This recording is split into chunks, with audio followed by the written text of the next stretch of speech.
Donc, moi, c'est Alexandre. Je suis un des cofondateurs de GoMécano.com. Donc, dans le passé, je suis né dans le sud de la France, mais j'ai beaucoup voyagé. J'ai notamment vécu en Amérique du Sud, où je travaille dans l'industrie minière. Je suis ensuite revenu dans le sud de la France, où j'ai travaillé à Monaco, donc dans la gestion des yachts, qui n'avait rien à voir. Et puis, avec Omer Arieux, donc de là, on a créé la société GoMécano. Voilà, donc moi c'est Mathias, donc je viens d'une famille plutôt plongée dans le monde automobile, avec un oncle qui est ancien pilote de Formule 1. Étonnamment, je suis devenu mécanicien automobile. Du coup, comme il a dit, on s'est connus très tôt à l'âge de l'école. On a toujours voulu faire une société, toujours voulu faire quelque chose. Et du coup, on a venu à créer GoMécano. Et du coup, que fait GoMécano? Voilà, donc nous on met en lien tout simplement des mécaniciens indépendants pour des interventions donc, à domicile sur les véhicules, que ce soit pour des clients particuliers, mais aussi professionnels. Donc vraiment pour tout ce qui est entretien et réparation à domicile.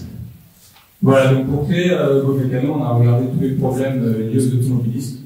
Et c'est vrai qu'on a, avec plusieurs recherches et des sondages qu'on a effectués, on a vu que le temps était la première contrainte. Le temps d'amener son véhicule au garage pour demander un devis, pour retourner une deuxième fois pour donner le véhicule pour l'intervention. On voit aussi la confiance. On ne connaît pas souvent on n'arrive pas souvent à lire la facture, on ne comprend pas ce qui a été fait sur son véhicule et on ne sait pas non plus ce qui est réellement exécuté dans son véhicule. Ensuite, on a le prix.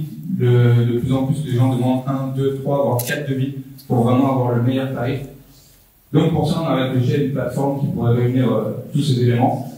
Et du coup, sur la plateforme GoMécano, on permet aux clients d'avoir un devis instantanément selon l'intervention et l'immatriculation de son véhicule.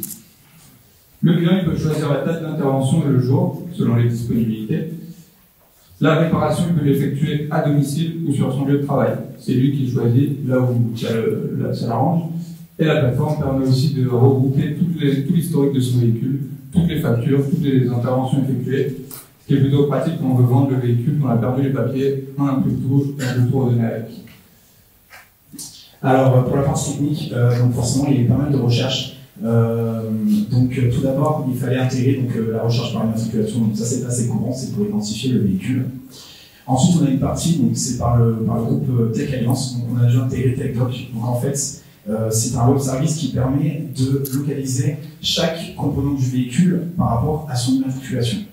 Et puis ensuite, on a tout ce qui est Tech RMI. Donc Tech RMI, ce qui est très important, nous a permis par exemple d'ajouter les temps barèmes. Donc les temps barèmes correspondent au temps nécessaire à remplacer une pièce. Donc en faisant ce mélange, on a pu réaliser des devis très précis sur la réparation ou sur le remplacement de n'importe quelle pièce. Ensuite, on a le moyen de paiement, donc MongoPay, qu'on a forcément dû intégrer. Ensuite, on a aussi l'autodiagnostic. Donc, on a eu quelques délais, mais ça va bien prochainement arriver, j'espère, pour le mois prochain. Donc, l'autodiagnostic permet en fait à un client, donc c'est un premier pas vers la confiance, de réaliser un diagnostic sur son véhicule via une série de questions-réponses. Donc, c'est vraiment pour donner, c'est pour localiser plus ou moins l'origine de la panne. Donc, ça nous aide aussi pour le traitement des informations. Mais aussi, comme j'expliquais, le plus important, c'est vraiment pour engager une confiance. Ensuite, pour la suite, donc ça sera la version 2, sûrement janvier de l'année prochaine. Donc on est en train de travailler déjà dessus. Donc il y aura une application pour les mécaniciens partenaires. Donc en fait, chaque mécanicien a un back-office qui permet donc, notamment de gérer son planning pour les interventions. Ensuite, nous avons le système de notation qui est très important à nous. Notamment, ça nous permet pas de surveiller, mais de pouvoir voir un petit peu comment se comportent les mécaniciens sur chaque intervention. Donc ça, il sera mis assez rapidement. Et puis ensuite, on a une forte demande des sociétés donc en B2B. Donc c'est surtout pour la gestion de flotte. Donc on n'a jamais vraiment fait de pub, on va dire, pour cela, mais on a eu beaucoup de demandes. Donc on commence à faire des gestions de flotte même pour des grands groupes.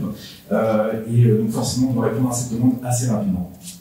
Voilà, donc pour voir un peu la roadmap, on peut voir qu'on a commencé la société du coup en septembre 2017. On a commencé les premières interventions.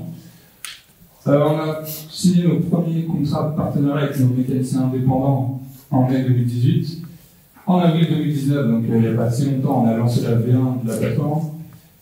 Et du coup, juin 2019, on commence le déploiement sur la région de PACA. Actuellement, on n'était que sur les Alpes-Maritimes Là, on recrute des mécaniciens et on commence le déploiement ce mois-ci et ça se passe plutôt pas mal. Donc voilà, juste pour finir les slides. Donc là, vous avez une carte. Donc c'est tous les mécaniciens que nous avons recrutés. Pour la plupart, ils commencent dans la semaine prochaine ou la semaine encore après. On va passer d'une petite dizaine, donc 9-10 mécaniciens, à presque une trentaine, on va dire, pour le 1er juillet.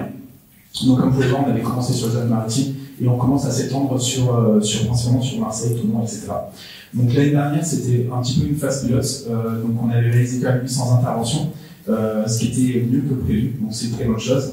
Et cette année, on vise presque les 1800 interventions avec un objectif de 30 mécaniciens d'ici la fin de l'année, mais ça, on risque même de dépasser un petit peu les chiffres, donc c'est pas mal. Alors là, on va vous présenter la plateforme. Donc on va se connecter. Donc on ne va pas aller dans le process de la création de compte, mais sinon on va se connecter directement pour une question de temps.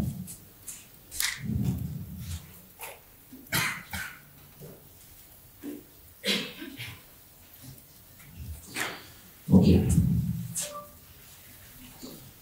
Alors, là vous arrivez sur le tableau de bord, donc c'est un peu votre profil, vous allez voir les canaux d'adresse, donc forcément comme on l'expliquait, on peut intervenir chez soi, mais on peut aussi intervenir sur le lieu de travail.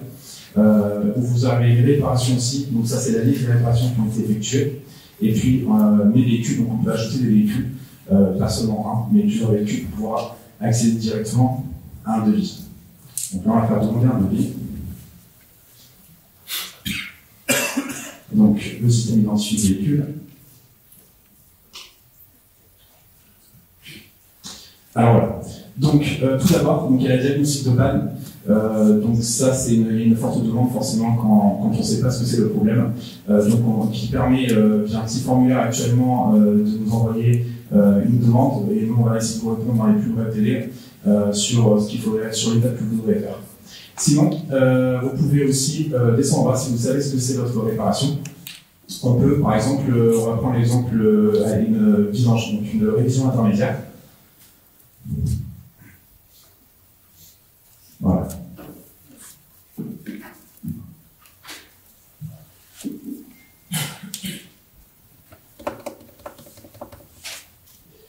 Voilà, donc là vous avez votre devis qui est très précis, hein. Donc je tiens à dire c'est ce que vous paierez pas plus ni moins. Donc juste pour bien vous expliquer, donc vous avez la main d'œuvre au-dessus, donc c'est la main d'œuvre nécessaire. Le prix du filtre à huile, l'huile moteur, il y a un frais de gestion qu'on ajoute. Nous on se rémunère avec la vente des pièces et le frais de gestion. Il faut savoir que sur la vente des pièces, on a une marge moyenne de 50% qui est très intéressante pour nous. Donc c'est là nos revenus principaux. On va continuer. Ensuite, on va pouvoir choisir donc, son adresse. Donc, dans ce cas, il y a ou alors chez moi, ou alors l'incubateur sur Sofia. Dans ce cas-ci, on va prendre l'incubateur à Sofia pour que je se soit fait en semaine.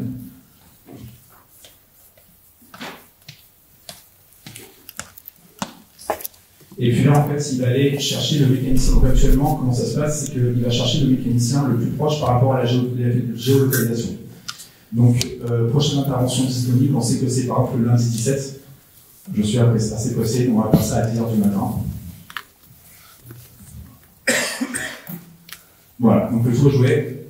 On n'a plus qu'à confirmer avec le paiement, on va pas le faire là, mais on n'a plus qu'à confirmer avec le paiement et le mécanicien sera prévenu, notamment nous, qu'il aura une intervention à réaliser le lundi 17 juin.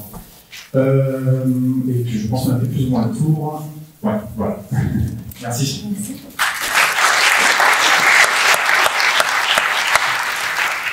On va donc passer aux questions-réponses. Honnêtement, pour optimiser le temps, est-ce que la startup suivante, Biznet, peut commencer à s'installer? Merci.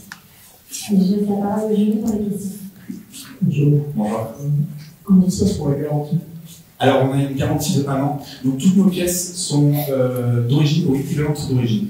Donc, il y a une garantie sur la pièce et la réparation de 1 an.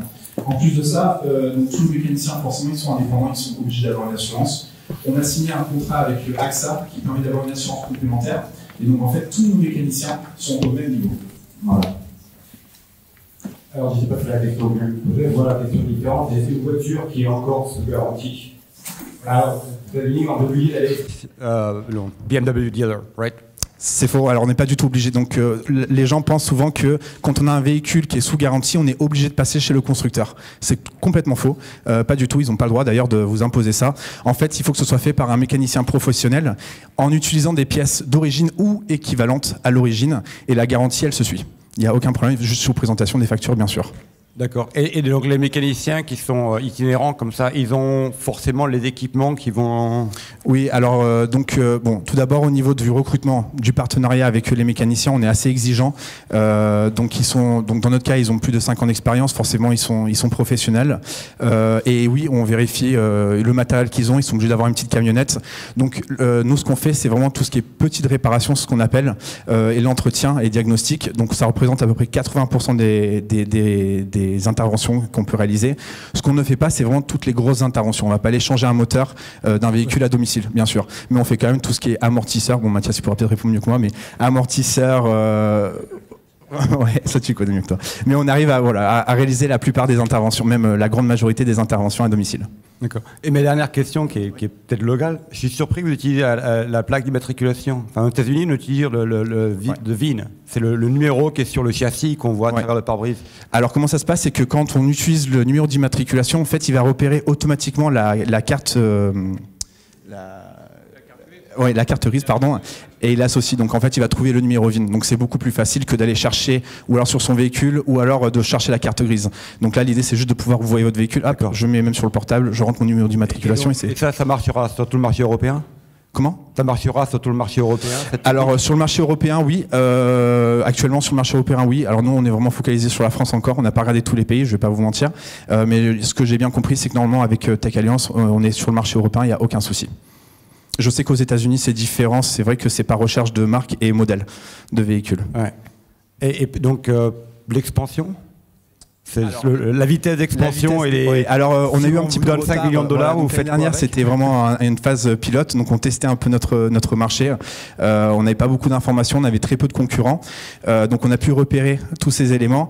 On a pris malheureusement un petit peu de retard avec le lancement de la plateforme qui était prévu en fin d'année dernière, donc ça a été fait seulement en avril.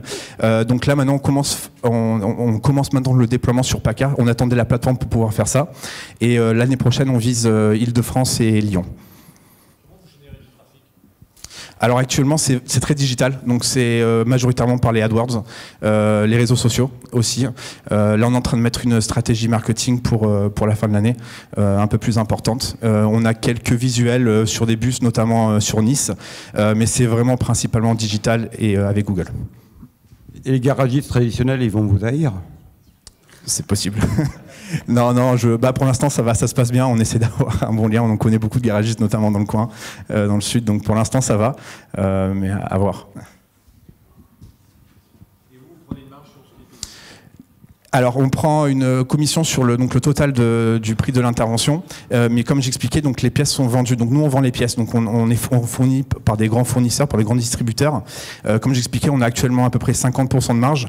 Chaque année ça s'améliore. Donc cette année on a eu ça s'est amélioré. L'année prochaine, ça va encore s'améliorer. Donc, on augmente notre marge, mais on pourra surtout être un peu plus compétitif par rapport à nos concurrents garagistes. Surtout les centres auto, c'est notre concurrent principal. Les garages traditionnels, en général, on arrive à être entre la marge de 10 à 20% moins cher. Je peux encore prendre une question du public ? Une ?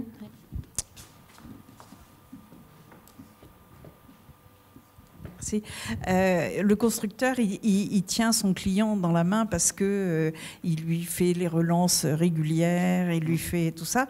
Donc il faut que vous mettiez sur le créneau d'à côté. Voilà. Et la deuxième question, c'est, moi je vous vois, c'est pas une critique, mais c'est juste une question, hein, un peu l'Uber de la clé à molette. D'accord. Alors pour la première question, effectivement, nous on pourra également faire toutes ces relances, des rappels. Donc on a quelques données du véhicule, notamment au niveau des kilométrages, etc. Donc on pourra également faire tout ce qui est les relances nécessaires. Donc ça sera de l'optimisation qu'on a besoin encore de mettre en place. Et pour la deuxième question, oui, effectivement, c'est alors il y a de plus en plus sur les derniers 24 mois qu'on étudie un peu la mécanique à domicile, on voit de plus en plus de mécaniciens qui s'intéressent justement à se mettre à leur propre compte.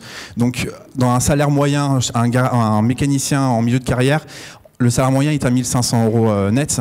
Donc, ils voient de pouvoir être son propre patron, déjà, c'est une des premières choses qu'ils veulent faire, de pouvoir travailler quand ils en ont envie. Et puis, c'est des mécaniciens qui ont beaucoup d'expérience et qui veulent aller un peu plus loin que d'être coincés dans un garage, si je peux dire comme ça. Merci. Voilà. Merci.